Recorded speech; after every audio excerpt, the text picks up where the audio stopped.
আসসালামু আলাইকুম, নারায়ণগঞ্জ কিচেনে আপনাদের সবাইকে স্বাগতম। তো অনেক দিন হচ্ছিল ভিডিও কোনো ছাড়া হচ্ছে না, কারণ অনেক প্রবলেমের জন্য ভিডিও করা হচ্ছে না, ছাড়াও হচ্ছিল না। তো আজকে অনেক দিন পরে আপনাদের মাঝে একটা দুর্দান্ত স্বাদের রেসিপি নিয়ে হাজির হয়ে গেছি। এই দেখুন, আমার ছাদ বাগানে মিষ্টি কুমড়া শাক হয়েছে, মিষ্টি আলু শাক। এই যে মিষ্টি আলু শাক হয়েছে, তো মিষ্টি আলু শাক দিয়ে আজকে ইলিশ মাছ দিয়ে দুর্দান্ত স্বাদের একটা রেসিপি তৈরি করব। তাহলে চলুন, আগে কথা না বাড়িয়ে আগে শাকগুলো উঠিয়ে নিই।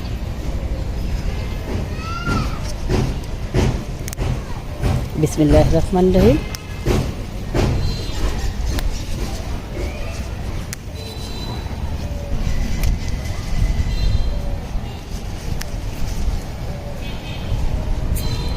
এই যে শাক উঠিয়েছি, আরও বেশি করে উঠিয়ে নিই।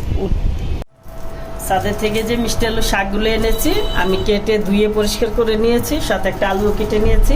আর বাজার থেকে আজকে ইলিশ মাছ এনেছে, তো ইলিশ মাছের মাথা দিয়ে শাকটা রান্না করব। তাহলে চলুন কাজ শুরু করে দিই। আমি চুলাতে একটা প্যান বসিয়ে দিয়েছি, দিয়ে দিচ্ছি রেগুলার রান্নার তেল। এখন দিয়ে দিচ্ছি পেঁয়াজ,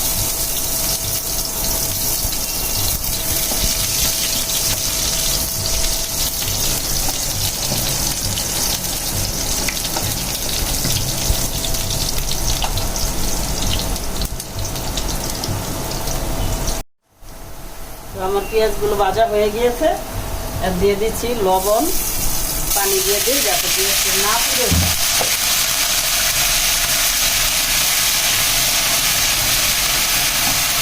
দিয়ে দিচ্ছি আদা রসুন বাটা,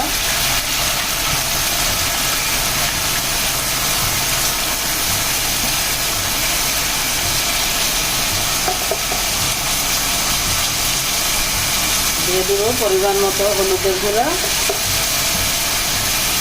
দিয়ে দিচ্ছি পরিমাণ মতো মরিচের গুঁড়া। এখন দিয়ে মশলাটাকে ভালো করে কষিয়ে নেবে সুন্দর করে।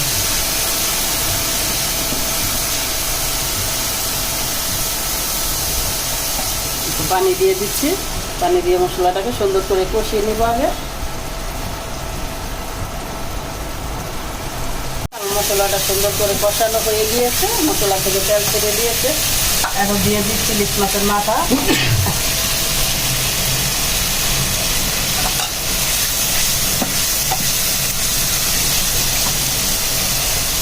ইলিশ মাছের মাথা। আর শাকের মধ্যে আলু দিলে খেতে খুব ভালো লাগে, তো সেই জন্য একটা আলু আমি বেশি করে কেটে দিয়েছি।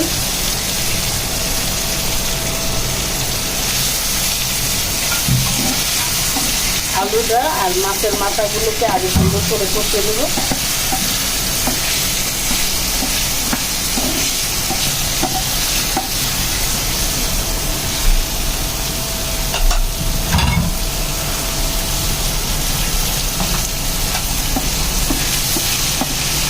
আলুটা একটু সুন্দর করে কষানো, ঢেকে দিচ্ছি।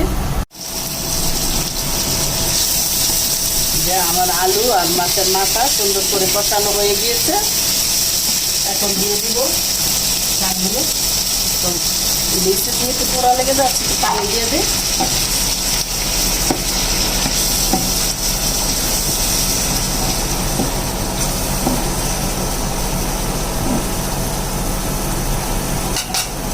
যে মিষ্টি আলুর শাকগুলো কেটে রেখেছিলাম দিয়ে দিচ্ছি। এই শাকটা কিন্তু খেতে খুবই দুর্দান্ত স্বাদ হয় যদি ইলিশ মাছের মাথা অথবা চিংড়ি মাছ দিয়ে রান্না করে। তো আমার বাসায় চিংড়ি মাছ ছিল, কিন্তু আজকে বাজার থেকে ইলিশ মাছ নিয়ে আসছে, সেই জন্য আমি ইলিশ মাছের মাথাটা দিয়ে রান্না করলাম। আর এখন যেহেতু ইলিশ মাছের সিজন, শাকটা দিয়ে দিয়েছি।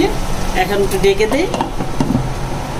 তো এখন একটু ঢাকনাটা উঠিয়ে সুন্দর করে নাড়াচাড়া দিয়ে দিই।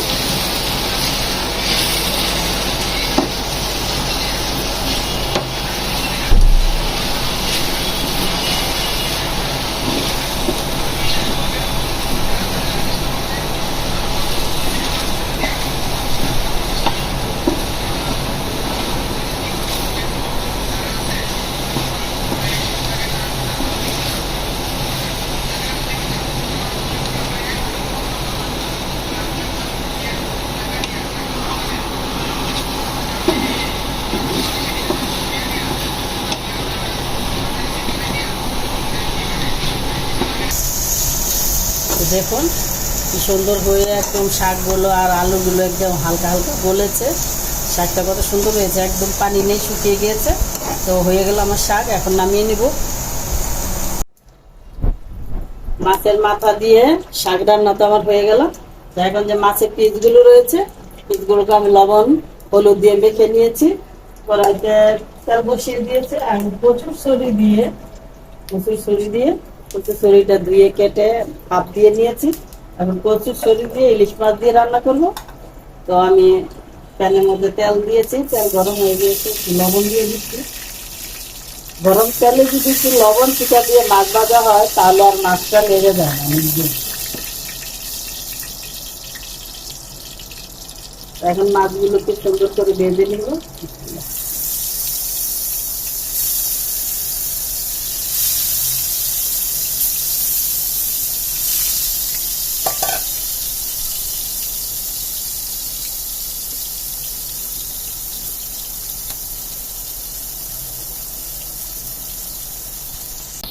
মাছগুলোকে আমি এখন উঠিয়ে দিচ্ছি।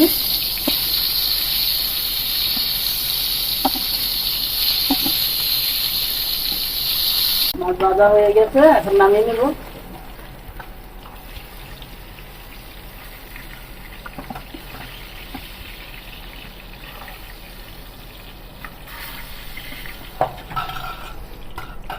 এখন ছড়ি, যে কচুর ছড়িগুলো আমি ধুয়ে ভাপ দিয়ে রেখেছি দিয়ে দিব, ভেজে নিব কচুর ছড়িগুলোকে। ছড়িগুলো যদি লাল লাল করে ভেজে তরকারি রান্না করা হয় তাহলে দেখতে কিন্তু খুবই স্বাদ হয়। আর এইগুলি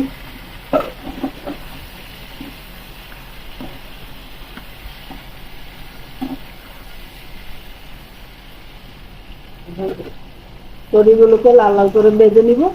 আর ইলিশ মাছের সিজন যদি আসে, বিশেষ করে ভাদ্র মাস বা আশ্বিন মাসে, আমার বাসায় কিন্তু এই কচুর ছড়ি দিয়ে ইলিশ মাছ সবাই পছন্দ করে, বিশেষ করে আমার ছেলে মেয়ে, আমার হাজব্যান্ড।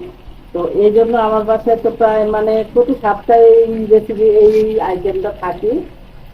তো ছড়িগুলো ভালো করে ভেজে তরকারিটা রান্না করবো। আপনারা ভিডিওটা প্রথম থেকে শেষ পর্যন্ত দেখবেন, আশা করছি ভালো লাগবে। ছড়িগুলোকে সুন্দর করে লাল লাল করে ভেজে নিয়েছি, এখন এগুলোকে আমি নামিয়ে নিব। কচি ছড়িগুলো ভাজা হয়ে গেছে, লাল লাল করে ভেজে আমি নামিয়ে নিয়েছি। এখন প্যানের মধ্যে তেল দিয়ে দিয়েছি, দিয়ে দিচ্ছি পেঁয়াজ,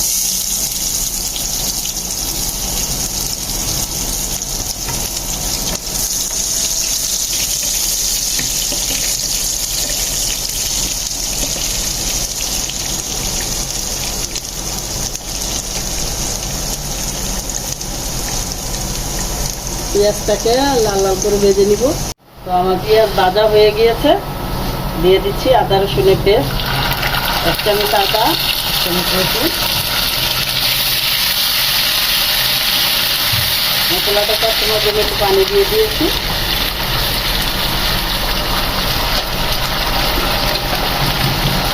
এখন দিয়ে দিচ্ছি হলুদের গুঁড়া 1 চা চামচ, মরিচের গুঁড়া দিয়ে দিব স্বাদ মতো 1 চা চামচ,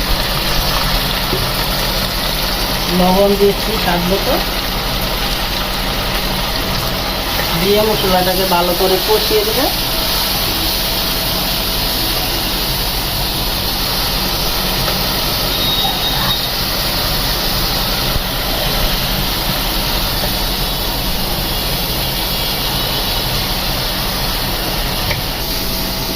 মশলাটা সুন্দর করে কষিয়ে নিয়েছি। মশলা থেকে তেল ছেড়ে দিয়েছে, দেখুন আমার মশলা থেকে সুন্দর করে তেলটা ছেড়ে দিয়েছে।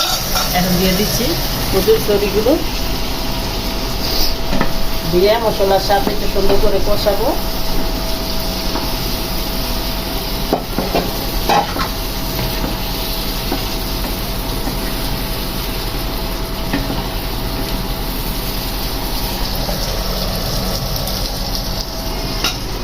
আমার মশলা কষানো হয়ে তরকারিটা সুন্দর করে কষিয়ে নিয়েছি মশলার সাথে। এখন পরিমাণ মতো জল দিয়ে দিচ্ছি, পানি।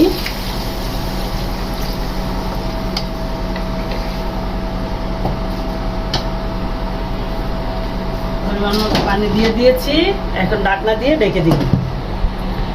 আমার তরকারিটা বলক চলে আসছে, মাছগুলো দিয়ে দিচ্ছি, ভেজে রাখা ইলিশ মাছ।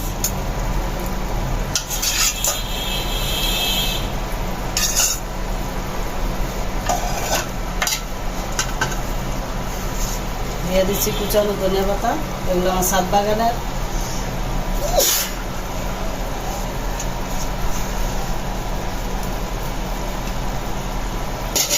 এখন ঢেকে দিচ্ছি, বলক চলে আসলে নামিয়ে নেব। রান্না হয়ে গেল আমার। এই যে ইলিশ মাছের মাথা দিয়ে মিষ্টি কুমড়ার শাক, আর এখানে রয়েছে ইলিশ মাছ দিয়ে কচুরচড়ি। তো আজকে দুপুরে এই দুইটা খাবার এই রান্না করেছি, সাথে ডাল আছে, আম দিয়ে ডাল রান্না হয়েছে। তো আপনাদের কাছে আমার রান্নাটা কেমন লাগলো অবশ্যই আমাকে কমেন্টস করে জানাবেন। আর যদি ভালো লেগে থাকে তাহলে আমার চ্যানেলটাকে সাবস্ক্রাইব করে আমার পাশে থাকবেন। তো আজকের মতো এখানেই, দেখা হবে নতুন কোনো রেসিপির সাথে। আল্লাহ হাফেজ।